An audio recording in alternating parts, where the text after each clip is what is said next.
Because occasionally I can get it to work. I just can't figure out exactly where.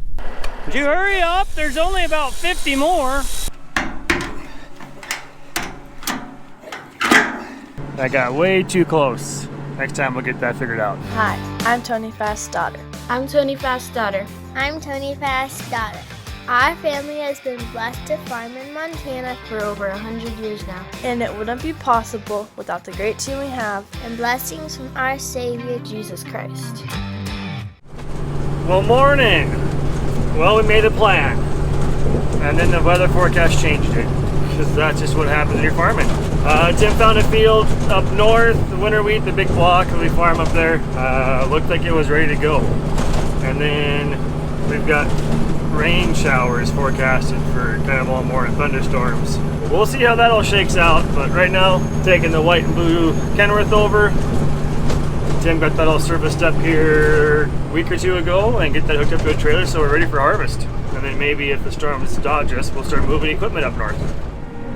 Well, we got a little shower down here, a little bit more up north where we were planning on combining today. Dad and Tim are moving combines up there while I spray out another load here, and I'll run up with a header, pick those guys up here, and I finish this load. Could have been a lot of rain the way the radar looked, but it ended up just being like around a 10th up north. So at least that's what we're thinking from looking at the weather stations or weather app with the stations. Well, getting the headers off, well, the header off number 2 combine.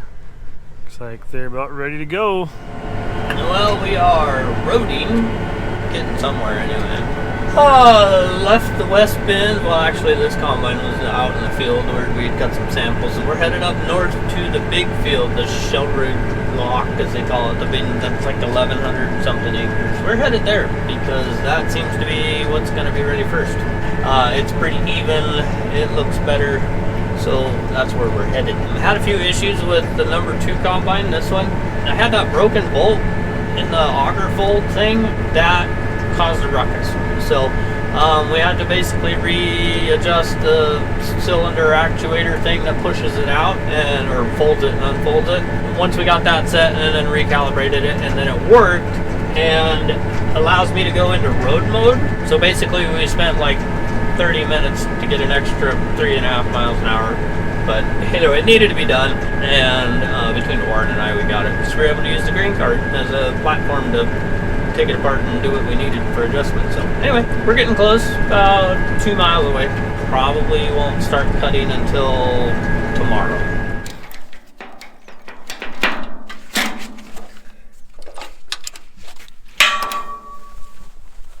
Keep these unhooked.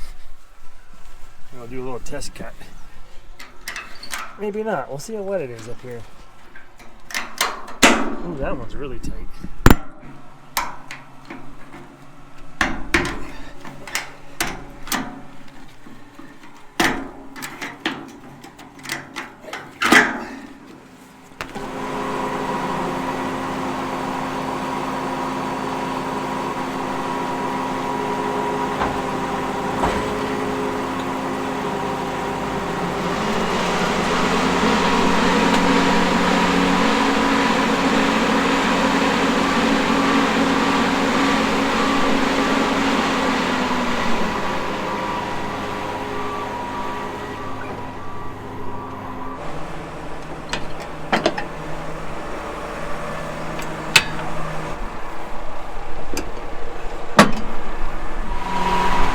Auger put into field mode, get Grantic extensions up, and I think I'll be ready to go give it a shot.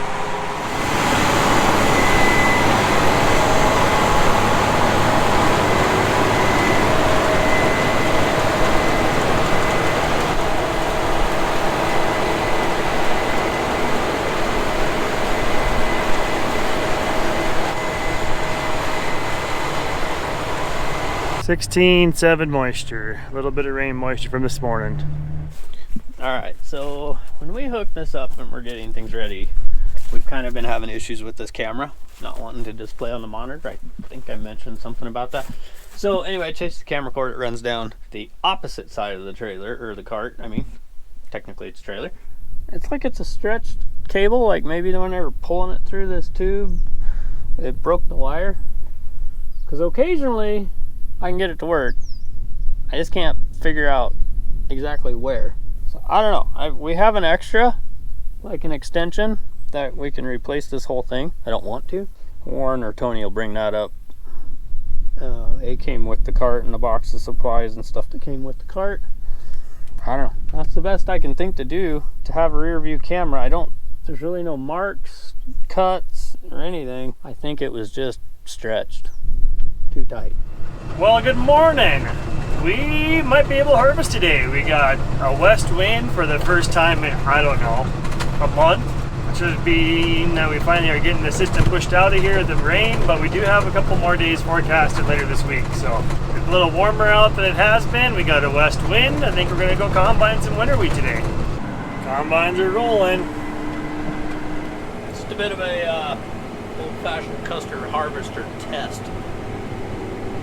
Where you keep cutting until you get a truckload. No, showing 17 average. So get back. I just made one short pass down and back. Get back to the end and grab the moisture tester and see what we've got. Well, the moisture tester, the handheld one's at 13.6. So. Hi, we're going harvesting.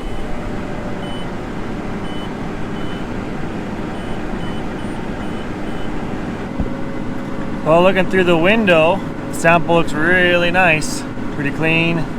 You think Tim's combine's a little bit cleaner, running those mad concaves in his and not mad concaves in Dad's, but other than that, looks good. Well, we have enough pounds to go load the triple axle trailer we got in the field here. So I've got the white Kenworth selected. It's got a 66,000 pound limit or whatever you want to call it there. It's already preset in here. You can go and edit your trucks, tell it how many pounds you want in each hopper. It will alarm me when I have 36,500 pounds in the back hopper, and then I'll move forward, and then it'll shut my gate off on the front hopper when we're at the right weight, so we're not overloading trucks. You can override that, I'm sure. Guess I should probably pick a bin we're gonna go into here. I'll have to go through and grab my bin yet, and we already got the field selected, so we're ready to unload. Hydraulics are engaged. I just double click the unfold, and the cart does the rest. I just gotta get myself lined up properly.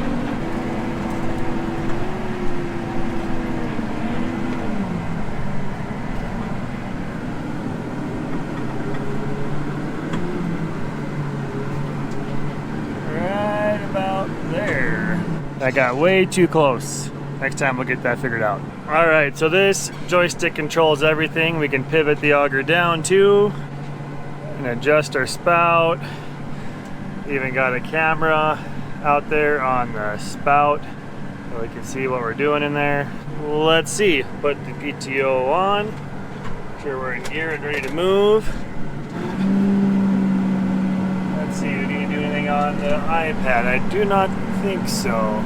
I know they wanted us to run pretty high RPMs. They don't idle back, run her the full 950 to 1,000. Back here now, we'll hit the trigger. It'll open up the gate. Take her a little easy. Oh, I bet you we aren't engaged back there on the drag tube, because nothing's coming out yet.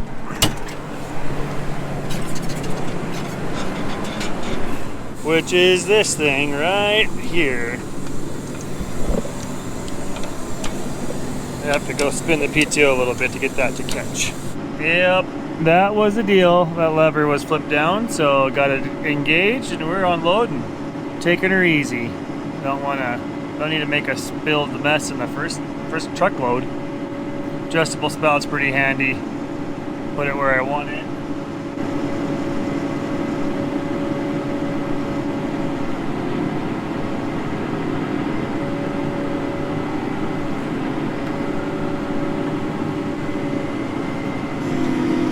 Oh, they gave me an alarm to move.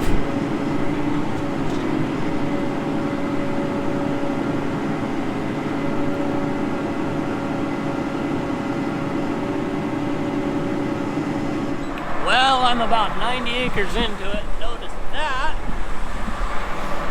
Got out to check it, smelled 90 weight, and then investigated a little more and saw that. So That was the gearbox that was here. Just 3 bolts hold that thing on. 1, 2, and 3.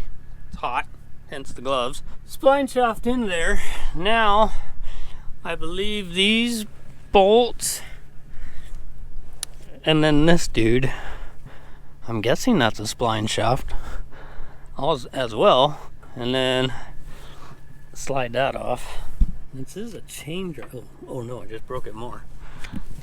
Pretty sure there's supposed to be a chain in there. Not sure, but anyway, we'll get that off. I'm guessing the whole thing's got to be replaced. We'll find out. Oh, the fun we have.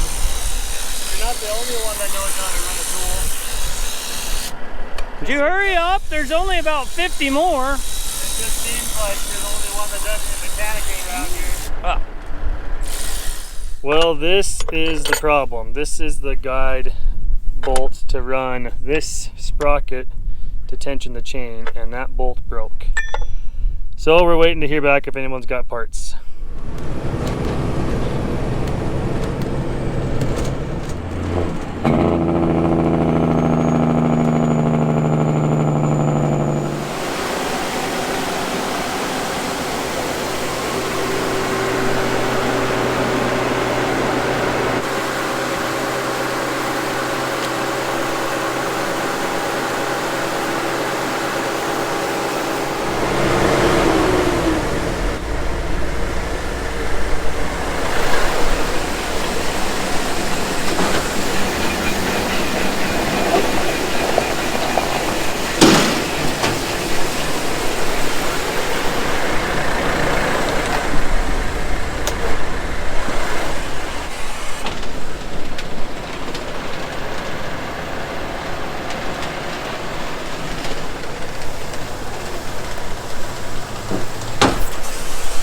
There we go. Let's go get another load.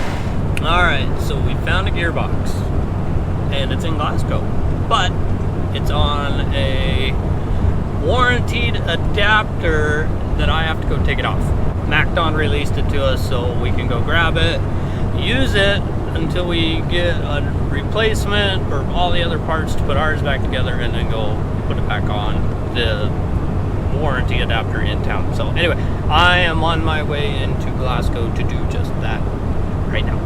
Alright, in a grand total of 14 minutes, I had that gearbox off. Now we're on our way back to the combine. But first, I have to stop at the bins.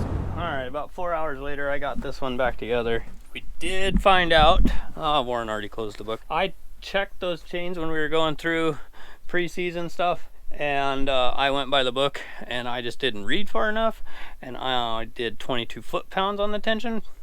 I wasn't sure if I had looked. I just saw 22 lbf. I didn't look to see that there's a little tiny dash and then an IN, so it should have been 22 inch-pounds of tension on that chain, not 22 foot-pounds. So that's where I really screwed up. So mine's back together, but Warren's did the same thing. I was on my way back from town when he texted me and said that his quit too. So same exact, they've got it apart, and it is a broken idler wheel bolt. His did not punch a hole through the case. So I think we can get that one back together with another bolt. I'm ready to go. I'm gonna go back to cutting, I guess. Well, there's really nobody around, so I guess I win the light game already. Honestly, the only reason I turned them on was because the monitor's so bright, and I don't want to flip through the monitor just to dim the monitor when the lights are off. Well, I think this is it for the day. I have 160 acres, probably. 159, but be a little over that when I get back to the cart.